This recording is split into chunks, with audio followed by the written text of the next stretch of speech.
তো এখন আমরা যাচ্ছি মাছ ভাজা নিয়ে, সবাই মাছ ভাজা, চপ, মুড়ি, বেগুনি সব আমরা সবাই নিয়ে নিয়েছি। আমার হাতে আছে আমার মাছ, আর এটা বাই দ্য ওয়ে এটা হচ্ছে চিতল মাছ ফ্রাই। তো আমরা ঘাটে বসে এখন সবাই মিলে খাবো একসাথে। তো চলো যাওয়া যাক।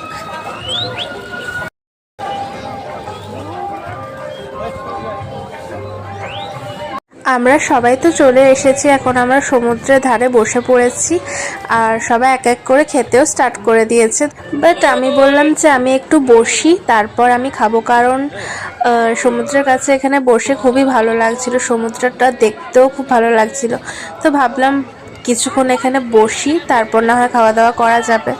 তো এখন এখানে আমি বসেছিলাম, আমি আর বৌদি আর দাদার গৌরব অলরেডি খাওয়া স্টার্ট করে দিয়েছে। তারপর আমিও চিতল মাছটা আমার খেয়ে নিলাম, আর তারপরে খেয়েছিলাম মুড়ি, চপ আর বেগুনি।